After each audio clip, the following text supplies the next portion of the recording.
إن الحمد لله نحمده ونستعينه ونستغفره ونعوذ بالله من شرور أنفسنا ومن سيئات أعمالنا من يهده الله فلا مضل له ومن يضلل فلا هادي له أشهد أن لا إله إلا الله وحده لا شريك له وأشهد أن محمدا عبده ورسوله وبعد فإن خير الكلام كلام الله وخير الهدي هدي محمد صلى الله عليه وآله وسلم وشر الأمور محدثاتها فإن كل محدثة بدعة وكل بدعة ضلالة وكل ضلالة في النار.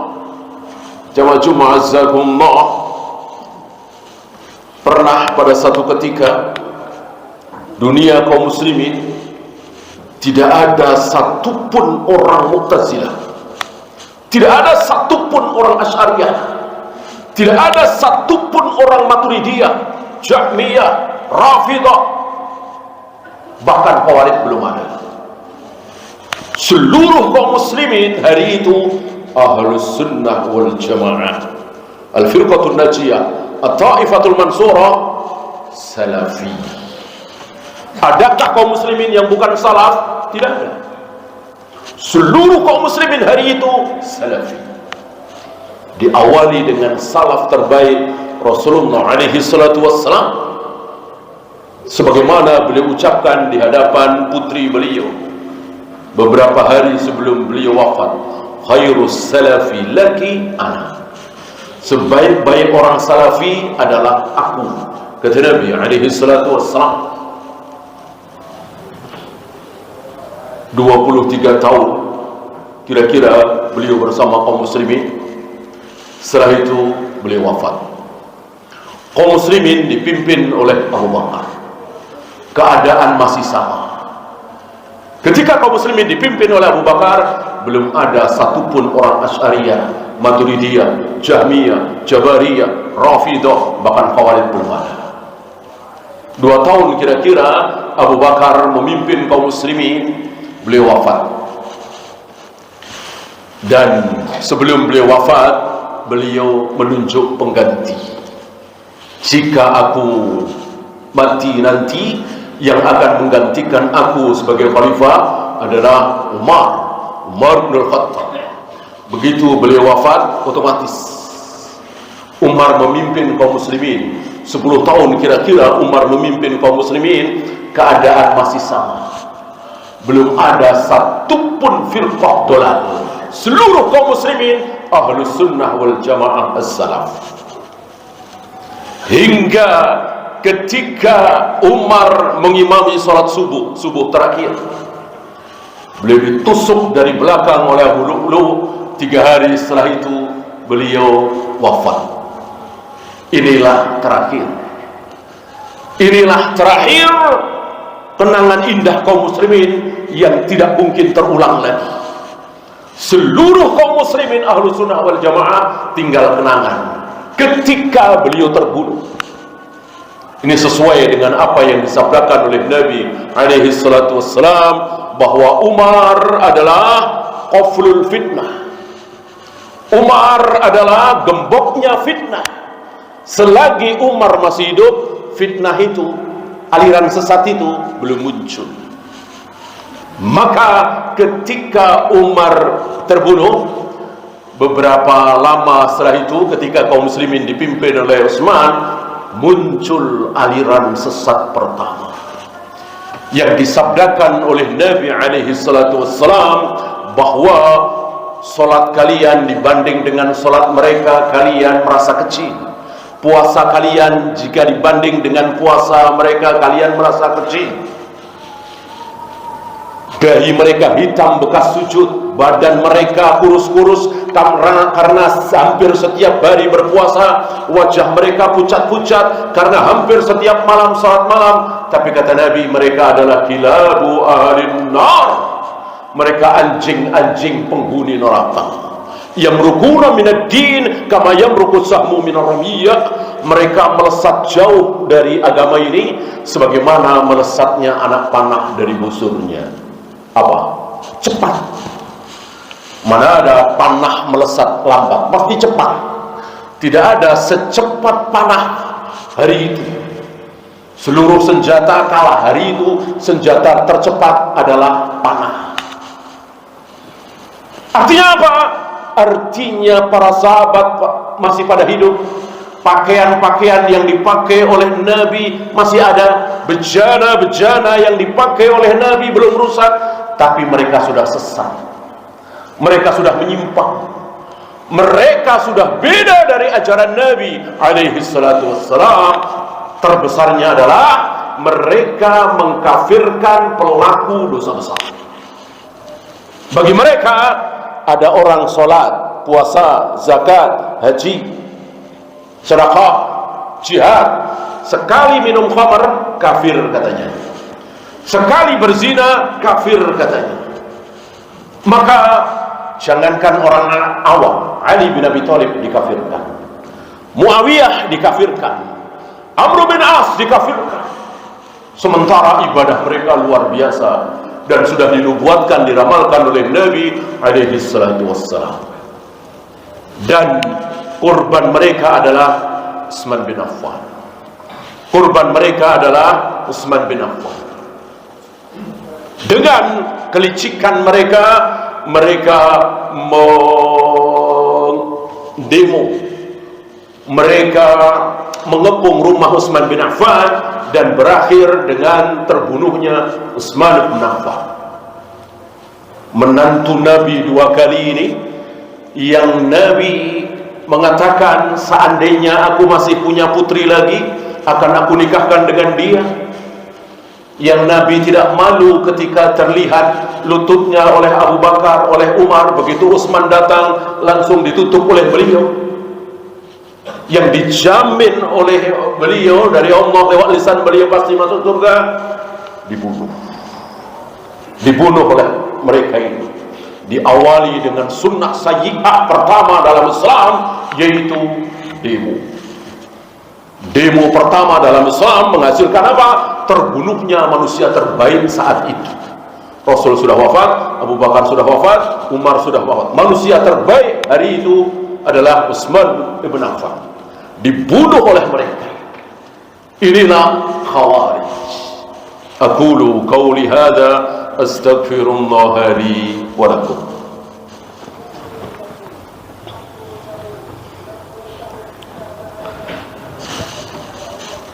Alhamdulillah hamdan katsiran tayyiban mubarakan fihi kama yuhibbu rabbuna wa yarda. Asyhadu an la ilaha illallah wahdahu la syarika lah wa asyhadu anna Muhammadan abduhu wa rasuluhu wa ba'd. Ayyuhal ikhwah, setelah muncul Khawarij ini, kaum muslimin pecah menjadi berapa? Menjadi dua. Hari itu kaum muslimin ada dua. Kalau enggak Ahlus Sunnah, yaitu para sahabat, satu lagi Khawarij. Karena Khawarij belum kafir, Khawarij masih muslim.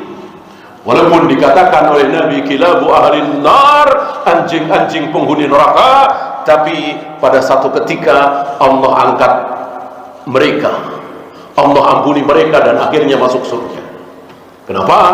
Karena mereka masih masuk ke dalam firqah yang 72, 73, bukan 74, 75 dan seterusnya. Yang 74, 75 ya jelas keluar dari Islam. Sebagaimana orang yang meyakini bahwa ada Nabi lagi setelah Nabi Muhammad SAW, ini sudah keluar dari kelompok yang 73. Setelah muncul Khawarij, dan kesalahan Khawarij adalah sebatas mengkafirkan sesama muslim yang berbuat dosa besar. Tapi Khawarij masih meyakini bahwa Allah bersemayam di atas arsy. Allah turun ke langit dunia setiap sepertiga malam. Allah menciptakan Adam dengan kedua tangannya. Allah akan menggulung langit dengan tangan kanannya. Allah menghadapkan wajahnya ke wajah orang yang sedang salat. Allah membolak-balikkan hati manusia dengan dua jarinya. Allah akan menghentikan geraman jahanam dengan telapak kakinya. Orang-orang Khawarij masih meyakini, karena kesalahan Khawarij bukan di situ, masih kesalahan ringan, walaupun diancam oleh Nabi kilabu ahlin nar. Setelah Khawarij muncul kesesatan yang lebih besar. Apa? Qadariyah. Kalau Khawarij mengimani Allah apa adanya, tidak pernah membahas tentang Allah, seluruh ayat hadis tentang Allah mereka sami'na wa ata'na. Muncul aliran sesat yang lebih buruk dari Khawarij. Apa? Qadariyah. Sudah mulai membahas-bahas tentang kehendak Allah, qadar Allah, takdir Allah. Yang Qadariyah ini meyakini tentang takdir Allah bukan keyakinan seperti Rasul dan para sahabat. Bahwa takdir itu ada, betul, tapi takdir itu bukan ciptaan Allah. Takdir itu bukan tulisan Allah. Mulai menyimpang di sini. Qadariyah. Beginilah kesesatan. Semakin lama semakin sesat, semakin lama semakin sesat. Qadariyah.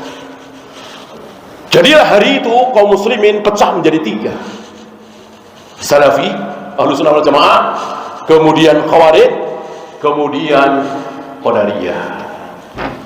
Setelah Qadariyah muncul kesesatan yang lebih dahsyat lagi. Kalau Qadariyah hanya membantah masalah takdir, adapun Jahmiyah seluruh sifat Allah ditolak. Jahmiyah mengatakan dan meyakini Allah tidak bersemayam di atas arsy.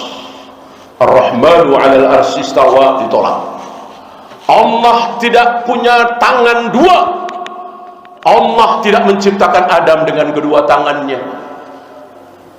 Ma mana'aka an tasjuda lima khalaqtu biyadayya. Wahai iblis, kenapa engkau tidak mau sujud kepada Adam, padahal Adam telah aku ciptakan dengan kedua tanganku? Ayat ini ditolak oleh Jahmiyah. Was-samawati matwiyatun biyaminih, bahwa langit-langit itu akan aku gulung dengan tangan kananku. Ditolak oleh mereka. Seluruh sifat-sifat Allah ditolak oleh Jahmiyah. Maka sepakat para ulama Ahlussunnah bahwa Jahmiyah ini kufur. Jahmiyah ini menyimpang keluar dari Islam. Oleh karena itu Jaham bin Sofwan tokohnya, Ja'ad bin Dirham penerusnya, tidak ragu-ragu Khalid bin Abdullah penguasa wasit dari itu menghukumi dengan hukuman yang sangat dahsyat. Apa? Sembelih, dibunuh. Di saat kaum muslimin menyembelih kambing, sapi, unta, maka Khalid bin Abdullah menyembelih Ja'ad bin Dirham. Kenapa?